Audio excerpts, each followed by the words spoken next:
Green! Green!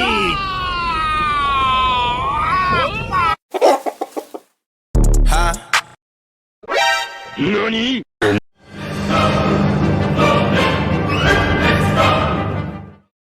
What's going on, players and haters? It's your least favorite duels here, back with another video. Today we're going to be looking at the Rise of Gaia structure deck. I'm going to be talking over some deck list ideas because the deck is very new. It came out yesterday. So it's in its early stages of its, crafting and everything. But I do have a pretty good list going right now.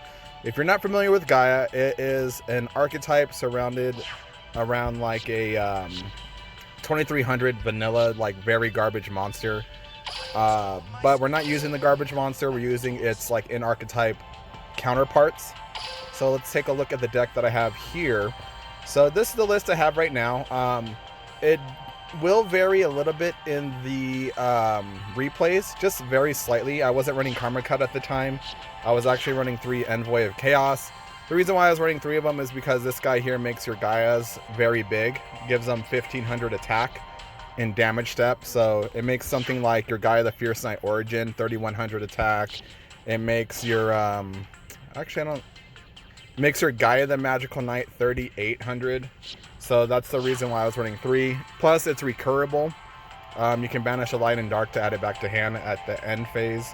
It's also level 4 for like rank 4 plays as well. So I am running like Steelstorm Roach, and we're running the Heraldry for the old Harpy ladies.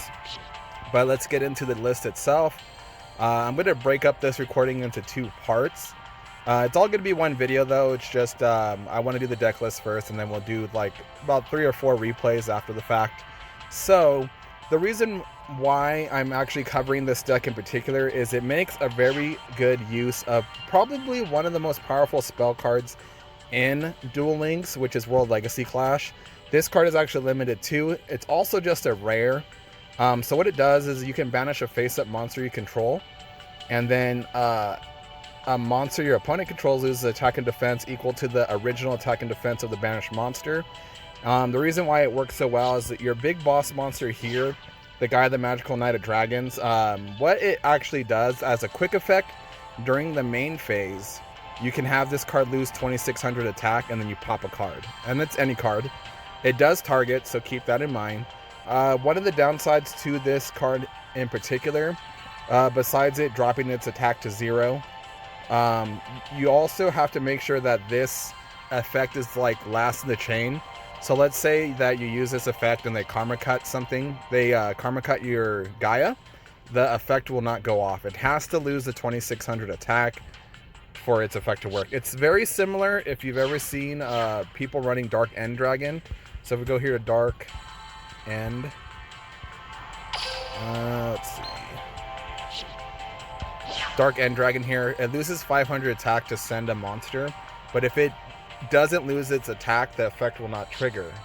So this being a quick effect means you have a little bit more leeway as opposed to Dark End Dragon. And it is during the main phase, so that's kind of its downsides. Its other effect as well is if you destroy a monster by battle, you can make this card gain 2600. So if you don't use this effect and you just pop a monster during battle, you can have it at 5200, and then you get, I believe this is not once per turn either. Actually it is once per turn.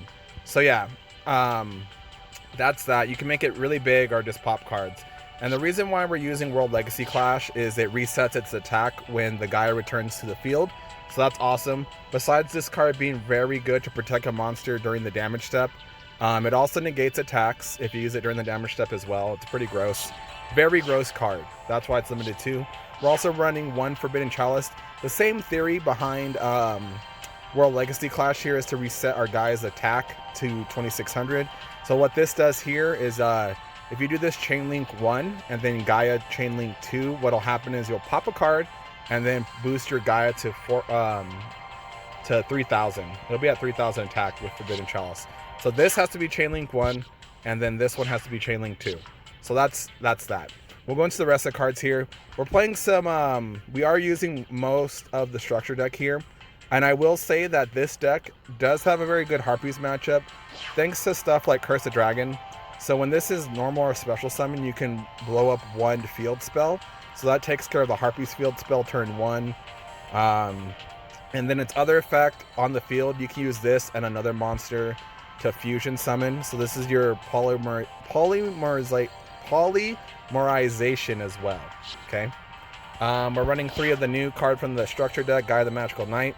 So if you do not have any monsters, or if your opponent has a monster with 2300 more attack, you can normal summon this card without tributing. So if we look at something like Gaia, if we go, let's see, can we go to related cards here? It should show Gaia. Yeah, so this is Vanilla Gaia. Very awful card. Okay, this is like its retrain here. All right, so this plus this makes your big boss monster. Or we also have Gaia, Sky Galloping Gaia, the Dragon Champion. So when it's summoned, you can add a Spiral Spear Strike from your deck or graveyard to your hand. So that is a very good card, I guess, in this deck, and nothing else. So Spiral Spear Strike here. So what it does is if you do piercing battle damage, so that means if you swing over a monster in defense position and you do damage, you can draw 2, discard 1. And that applies with, I believe, all your Gaias. Gaia the Fierce Knight, Swift Gaia, or Gaia the Dragon Champion. So yeah. So essentially, like, most of your Gaias will do this outside of your Soldier Gaia the Fierce Knight, I believe. I don't think he counts as a Gaia. But we are running one of these. So as a quick effect, you contribute a Dragon-type fusion monster, special summon this card from your hand. If this card is special summon, you can target one attack position monster on the field, change it to defense position, and then you contribute it to add a level 7 or higher warrior type monster from your deck to your hand, except this one, and you can only use each effect once per turn.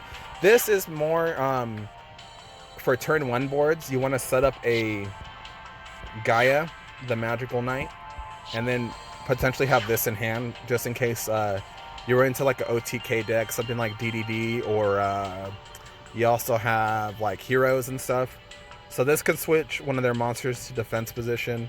It does target for its like position effect, so it's not very good against Lunalights. I would say if you are running into a lot of Lunalights, I would cut the Karma Cut for like a Lightning Storm, because you can draw a lot of cards with Spiral Spear Strike, and then hopefully get that Lightning Storm in hand. We're running 3 of the Gaia Fierce Knight of Origin. This one is actually from a event here, so there you go. Oh, it looks like it's a dual reward from him now. That's cool.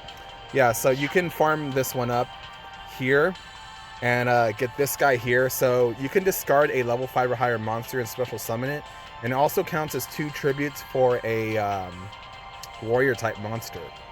The other thing you can do here is during the battle phase, you can banish this card, then target one monster on the field whose attack is different from its original attack, and it changes it to its original attack. So what's really nice about this is that, let's say you use your Magical Knight here, and you use its effect, you have an attack position at 0, and you have this engraved.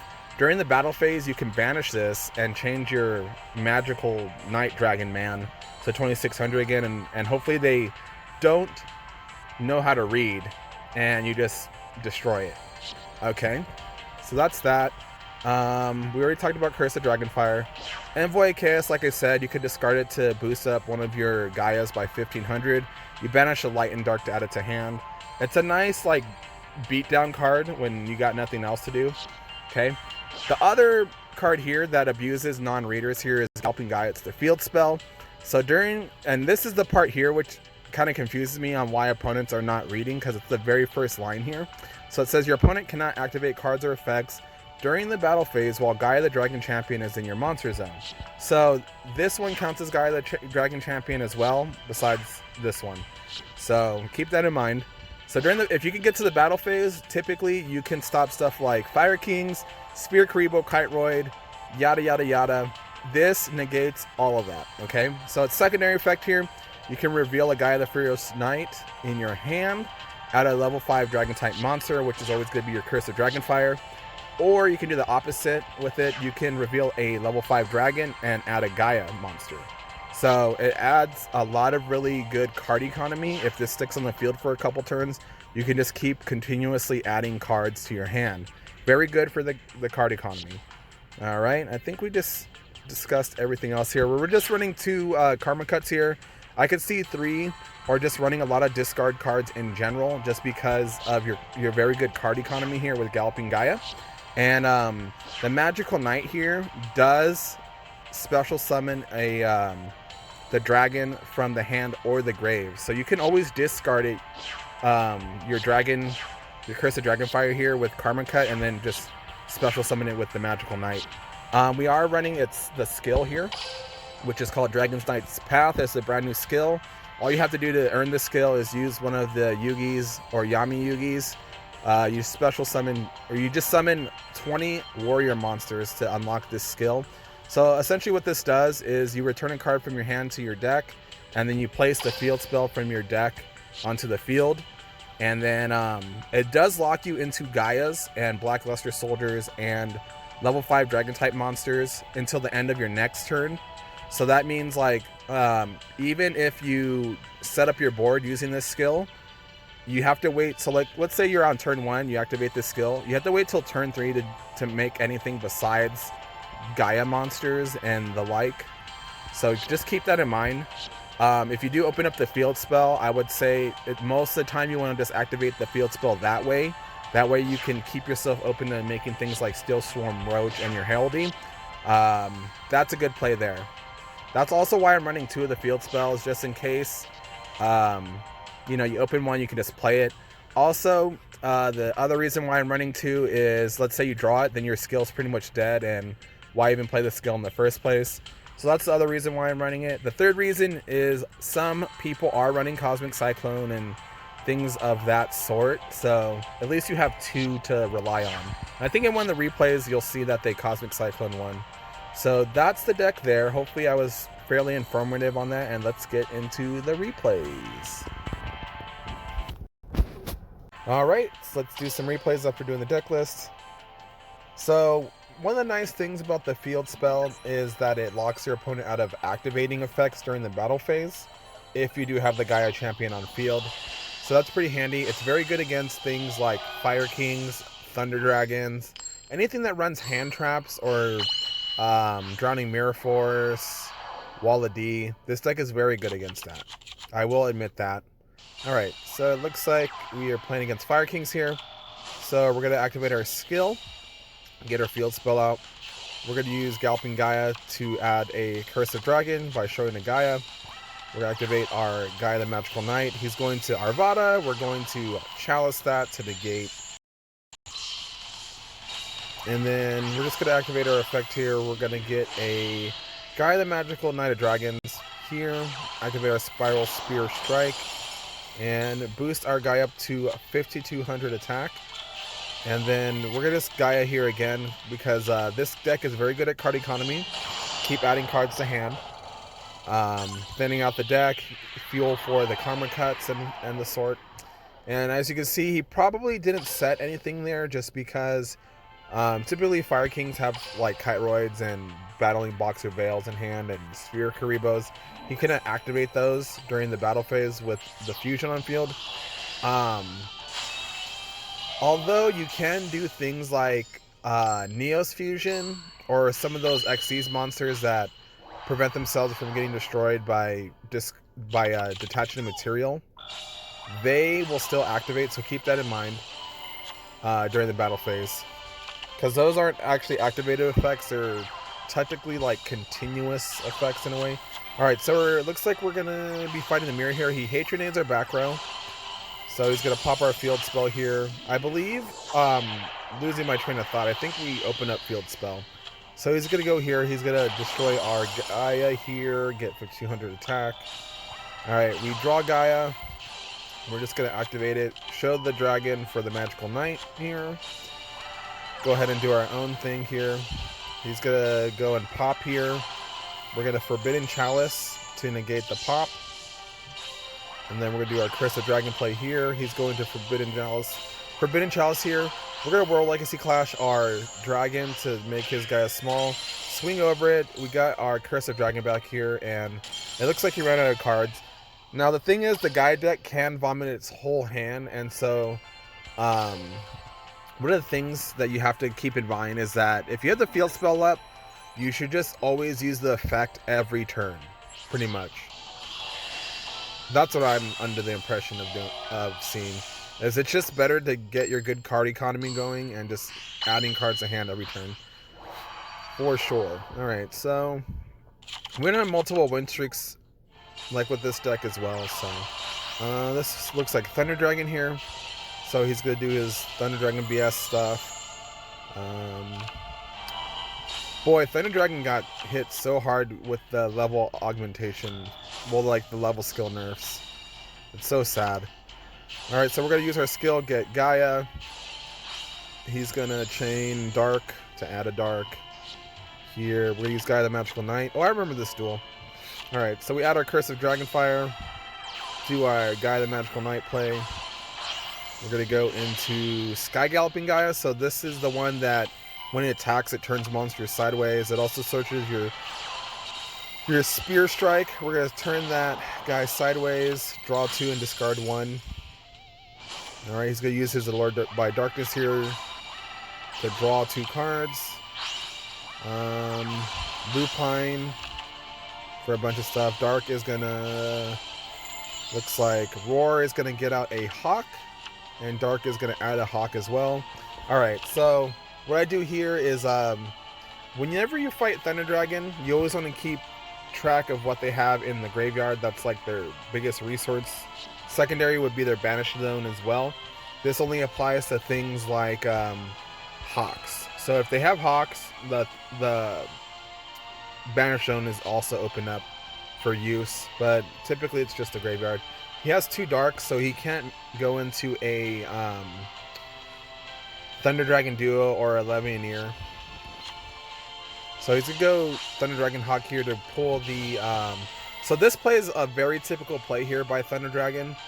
It's where they get 2 level 6s out, and then they bounce one of your guys, go into Levianeer, and then they just kill you. So knowing that he has 2 Darks, like... Well, right now he has 2 Darks and a Light Engrave.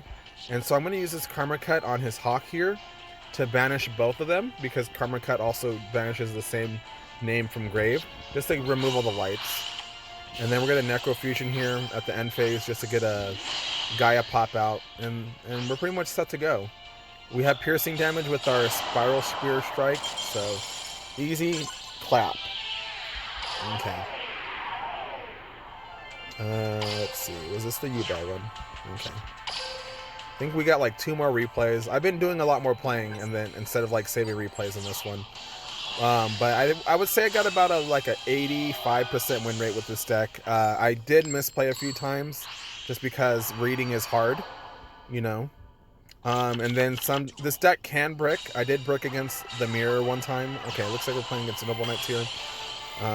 He opened up the nuts. Pretty much Madra Equip is like essentially full combo outside of a Merlin. So he's going to get a bunch of health here. Do his thing here. Which, that's kind of weird. He must open up the trap card a lot. I played too many games of Noble Knights. So unfortunately, maybe he has like double trap card in hand. Because usually you dump 2 traps. Alright, so we're going to... I think we open up Gaia here. We're going to do Gaia into Curse of Dragonfire. Do our combo. And we're running a very high Gaia count and 3 of the Dragonfires, just so that way we have very good consistency with this deck. Alright, so we're going to do our Spiral Spear Strike play. And as you can see here, because this isn't an activated effect here, this is a continuous effect. So even though we have all the conditions met for Galloping Gaia, this doesn't technically activate. It's just a continuous thing. So that's why it protects his monster here. Alright, so Spiral Spear Strike. What a annoying name. The triple S.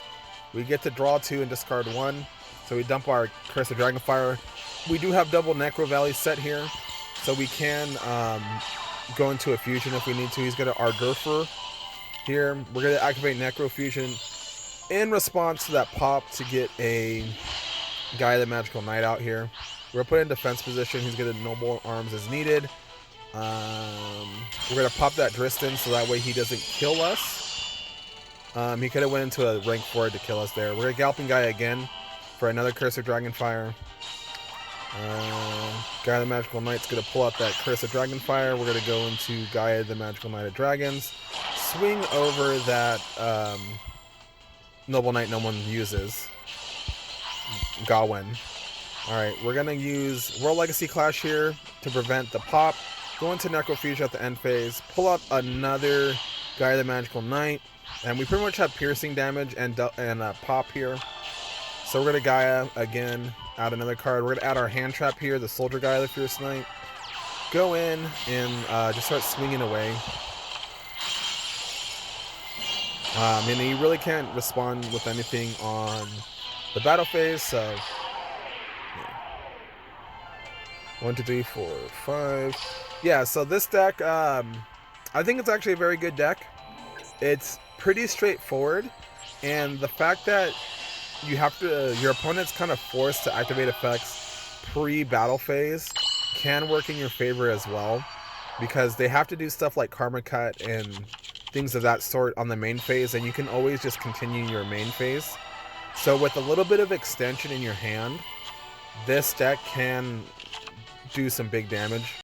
So we're going to Gaia, do our Gaia combo here. Essentially this is like the same thing we do every turn. Field spell plus a Gaia or a dragon equals combo, or even a Gaia or a dragon is essentially a combo here.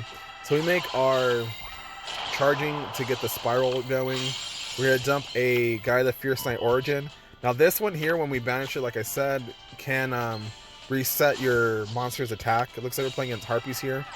He's going to go Channeler. What do we have set? We have a World Legacy Clash set here. He's going to do Harpy plays. Blah, blah, blah. Oracle. Do Elegant Egotist here. He's going to Cyber Slash us. We're a World Legacy Clash. To shrink that guy down really small. And at this point, he can't make anything big enough to really hurt us. Unless he had like another Elegant Egotist, I guess.